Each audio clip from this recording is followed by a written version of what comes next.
Just yesterday, nearly 3,000 explosions occurred almost simultaneously across Lebanon. The scope of this explosion is extremely extensive. Nearly 3,000 people were injured in the explosion incident, although the power is relatively not particularly huge. As of the time of writing, it still caused 9 deaths, including a child only 10 years old.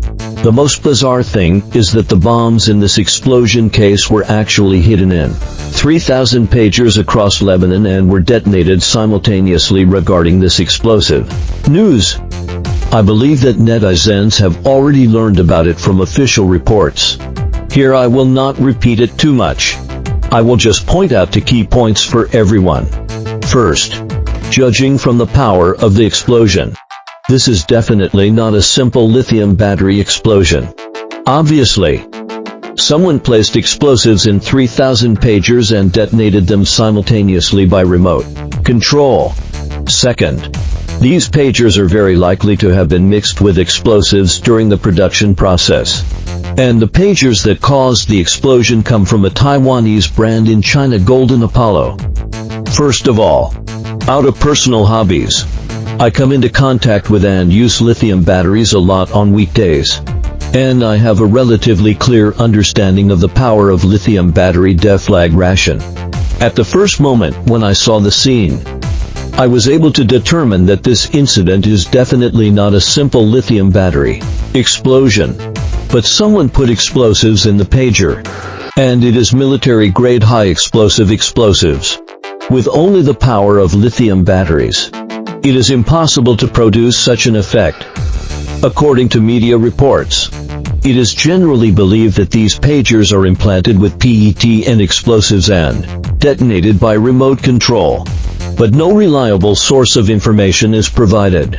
However, I think this statement has some rationality, but there are also some doubts. Tetra-L is a high-energy explosive developed by Germany at the end of the 19th century. It began to be widely used during World War II. It is commonly found in small-caliber artillery shells and grenades, and later it was also used as the detonator for nuclear warheads. This explosive has the advantages of high power, simple preparation, and convenient long-term storage. But its chemical properties are not stable enough and it is relatively easy to detonate. Therefore, it has been gradually phased out by the military due to its simple preparation. Convenient mass production, difficulty in volatile, difficulty in being detected by detectors, and easy storage. Tetra-L is one of the explosives commonly used by terrorist organizations. In the 1983 Beirut barracks explosion in Lebanon, the attacker drove a truck full of Tetra-L explosives into the barracks of the United Nations peacekeeping forces, killing more than 300 American and French troops. In many subsequent terrorist attacks, attackers were also found to use Tetra-L explosives. Since the size of this pager is not large and the weight is also very light, less than 100 grams, the weight of the explosives loaded will not be too large. It is estimated to be only a few grams, not more than 10 grams. Some media and even officials claim that the pager is loaded with 1 to 2 ounces 28 to 56 grams of explosives. This is obviously a lack of basic understanding of military common sense.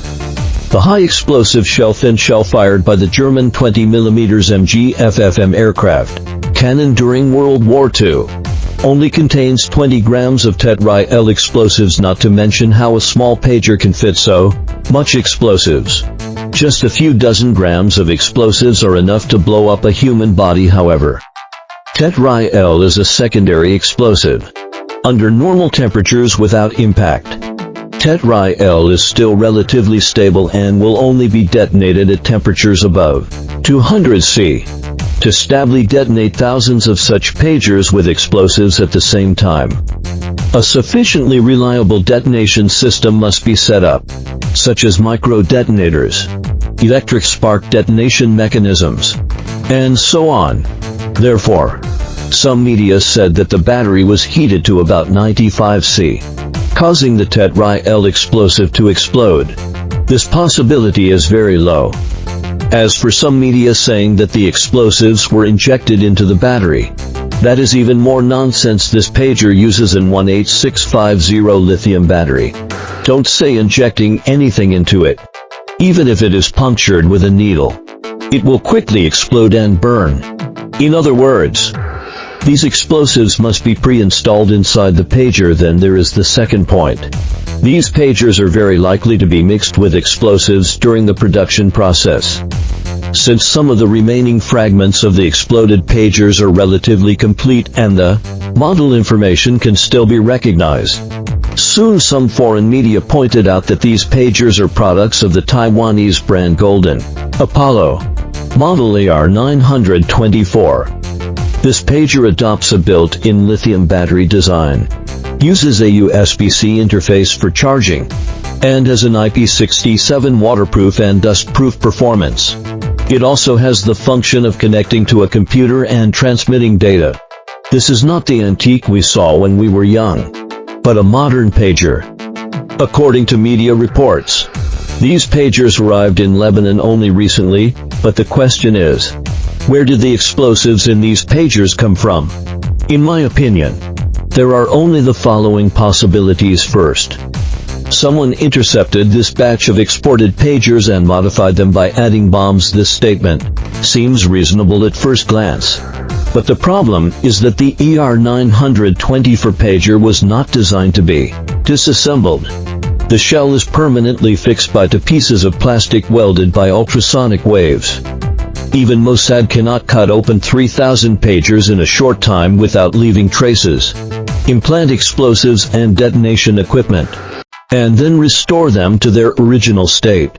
This requires a specialized factory and skilled workers. Second, someone learned in advance that Hezbollah in Lebanon was going to purchase a batch of pagers for communication, so they secretly tampered with the raw materials and parts of the manufacturer, so that the manufacturer unknowingly produced pagers with bombs.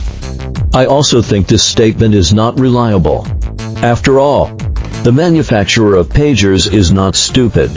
It is impossible not to know the extra parts that should not exist during the assembly process. Moreover, during transportation, storage and import and export, there is also a risk of being discovered. Finally, this method is difficult to control the flow direction of these parts. If the pagers with added materials flow to other regions, then the problem will be great. Third, it is possible that someone colluded with the manufacturer and deliberately added explosives to the pagers ordered in Lebanon. This statement may sound alarmist, but it is currently the only reasonable explanation theoretically.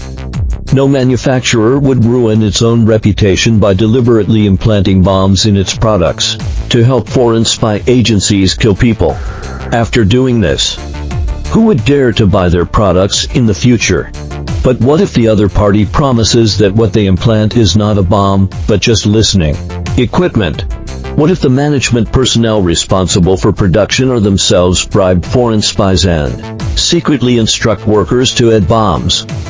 All of these are entirely possible, to be honest. No matter how powerful Mossad is, it is still somewhat difficult to bribe a Taiwanese private manufacturer. Shortly after the explosion, the Taiwanese police and security departments investigated this case. Xu Qingguang, the chairman of Golden Apollo, also publicly stated that these pagers were not produced in Taiwan, but were OEM products authorized by BAC Consulting KFT in Hungary. The factory is located in Lebanon and has nothing to do with Golden Apollo from design to processing at first glance. These two statements seem contradictory, but in fact, they do not conflict. Even if it is an agent of a European company, it is entirely possible to set up a factory in Lebanon for production. As for where these pagers come from and who produces them is not difficult to investigate. It is estimated that a conclusion will be reached soon from the perspective of infiltration. This statement seems more reasonable, since Lebanon cannot produce electronic equipment such as pagers from scratch and can only engage in processing with supplied materials. It is easier for Mossad agents to infiltrate the supply chain of Lebanese factories. If the spies of the mastermind behind the scenes infiltrate the factory in Lebanon, implant bombs in the components, and even the entire project is controlled by the mastermind behind the scenes, thousands of bomb pagers can be easily manufactured. By the time the incident occurs, the relevant personnel must have already fled. However, from a technical perspective, the size of a pager is only so small. It is definitely very difficult to stuff explosives and detonation devices into it.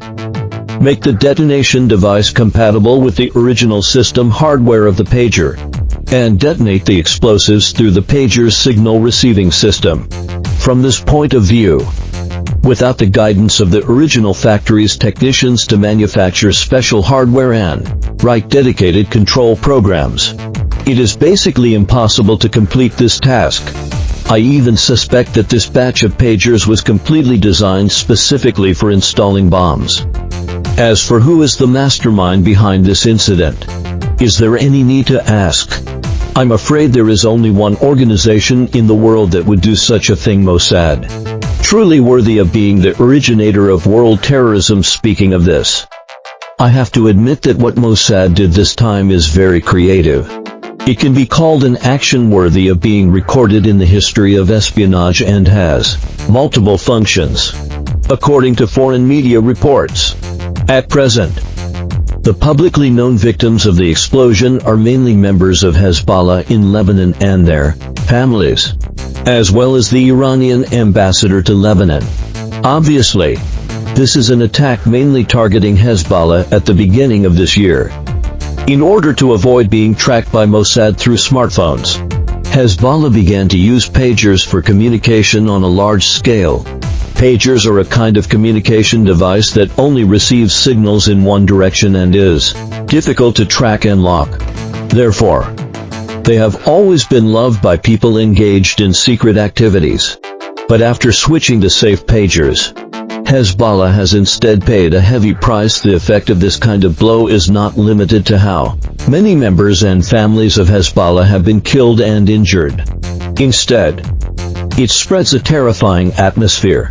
The most confidential equipment of Hezbollah, the most important communication device carried with them, actually contains Mossad's bombs. Are there bombs in other places besides pagers? What else have they installed besides bombs? This is a devastating blow to the morale of Hezbollah and Lebanese civilians. However, some people claim that all these pagers were purchased by Hezbollah. I'm afraid there is no conclusive evidence for this point.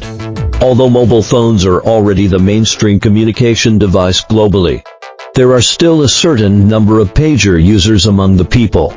Not to mention poor countries like Lebanon. Even developed countries like the United States and Japan still have a certain number of civilian pager users. Moreover, the scope of the explosion covers almost the entire territory of Lebanon and is by no means limited to the areas controlled by Hezbollah. Therefore, this attack is by no means a precise strike against Hezbollah. It is almost a terrorist attack. Regarding this attack incident, surely a large number of Taiwanese manufacturers and all enterprises that focus on the global market hate Mossad to the core. Now, the fact that the products of Golden Apollo can explode has become an indelible stain on this brand. In the future, who would dare to trust the electronic products of this company, or even all Taiwanese companies? If there can be bombs hidden in electronic products, then could there also be bombs hidden in pineapples and wax apples? If there can be bombs hidden in Taiwanese products, then could there be Mossad's backdoors hidden in American and Japanese products? Here I want to state that this is by no means us alarmist. We are not advocating that everyone should not use foreign products, spread rumors, or create anxiety. This is just a trust crisis that people naturally have when facing emergencies. The possibility of these events happening is indeed extremely slim, almost zero. But since it has happened once, who can absolutely guarantee that there will be no second time? This incident is not aimed at us. What about next time? In the long run, who would dare to trust the products of these countries? The more people who hold this kind of thinking, the more difficult it will be for these enterprises. Especially those honest and law-abiding enterprises. Finally, I want to say, no wonder the United States is so jealous of China's smartphones and high-tech equipment, China's drones, China's electric vehicles, and China's apps.